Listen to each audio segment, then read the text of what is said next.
It's the sheer hypocrisy that gets me. I've said it before and I'll say it again. The mainstream media here in Ireland is absolute trash. It is chock full of activists, not journalists.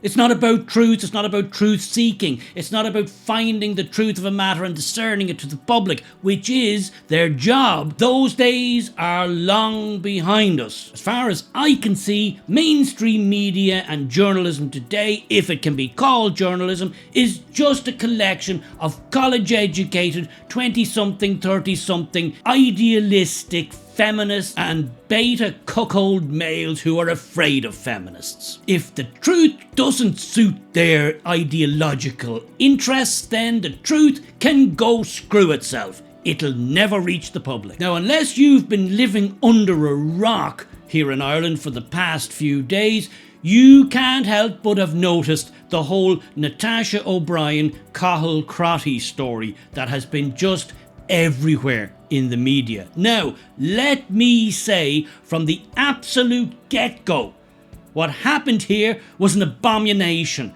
It was an absolute despicable act, an evil act. As a serving soldier in the Irish Defence Forces, Cathal Crotty beat up a defenceless girl, a defenceless woman, Natasha O'Brien, beat her up and knocked her out and did terrible injuries to her. And that man, as far as I'm concerned, is the lowest of the low.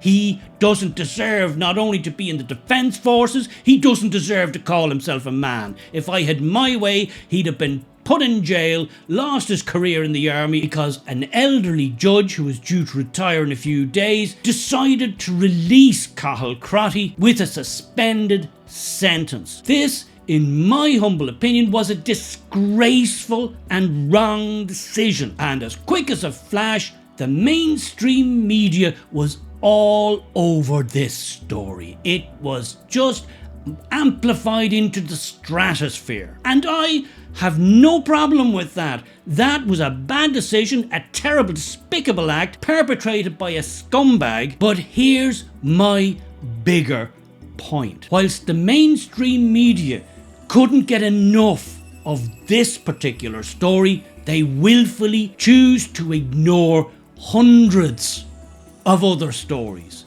Why?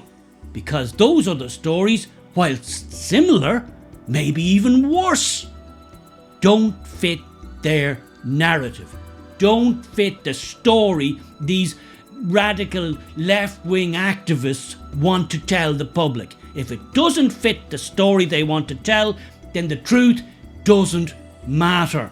It doesn't reach the public, or if it does, it's misrepresented. Certain facts deleted, other facts embellished. And I want to talk about that today because this really gets my goat. Yes, as soon as that verdict dropped, the media went into a frenzy. Suddenly it seems to me they had the perfect abominable situation that they could exploit. Here was a young Irish man who did a despicable act, a terrible crime, and he could be used, and this could be used to denigrate, to pillory all Irish men, to pillory all Irish men as being misogynists, as being terrible, toxic males. The media was awash with this narrative. There were photo opportunities. There was editorials written. It was all over the news. There was marches organised by the far left feminist groups who couldn't get enough of it. Why, it was as if this abominable situation had never happened before. But wait a minute, what's this? Well, say hello to Vimal Karthik Balasubramaniam. Let's just say he's not as Irish as Paddy McGuinty's goat, but he is a man who sexually assaulted a girl of 14 on a bus, and he was given a suspended jail sentence. Was there any candlelight vigils for his victim? Any marches through Limerick or Cork? Any mass media hysteria? No, there wasn't. Or how about this scumbag, Karthikeya Gupta? Well, he thought it would be a good idea to sexually assault a woman at a rock concert. And his punishment?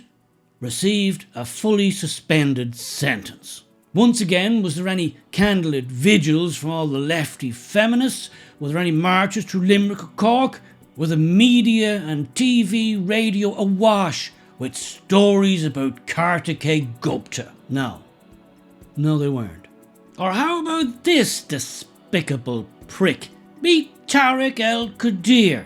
He's 61. He has an address in Ashbourne, County Meath, but he's Libyan. He sexually assaulted a girl of 16 on a Ryanair flight, including not only sexually assaulting her, but he physically assaulted her. He punched her a few times too, just for good measure. Judge Martin Nolan, in this case, opined that the girl, the victim in this crime, had just been unlucky to have sat next to him and to have to put up with 45 minutes of hassle. He adjudicated that El-Qadir did not deserve to go to prison and handed him a fully suspended sentence. Number of candlelit vigils for the victim? Nil. Number of protest marches on the highways and byways in the streets of Ireland? Nil. That not enough for you? How about this abomination of a story? A man, 24, sexually assaulted his elderly landlady, a 79-year-old woman. He'd only been in the country for 2 weeks. His identity cannot be released, only to protect his distraught elderly victim. He arrived from somewhere in Asia. The sentence handed down for this despicable, heinous act: fully suspended sentence. Any marches, candlelight vigils, GoFundMes for his 79-year-old victim? No. None. Or how about this nasty piece of work? Another of our new to the parish types. It's Chinonso Igboanusi. He's 28, of no fixed abode. He was up in front of a judge in Neenah, County Limerick, back in February for brandishing a knife around the place and assaulting a woman. But for some reason, they let him go. Now I know what you're thinking. What could possibly go wrong? Well, a lot as it happens, because here's Chinonso once again coming to public notoriety. Why, he just moved on to Cork and went on to assault a woman there just a few days ago. Are all the women's groups marching? Are they stamping their feet? Is there wall-to-wall disgust and coverage on all the mainstream news bulletins in the mainstream? No, there isn't. And I'll finish with this. Although these are just a few examples of a myriad of events that take place pretty much on a daily basis here in Ireland. Here's a group of young Irish teens who were beaten mercilessly with clubs by a group of adult foreign men. Oh my God!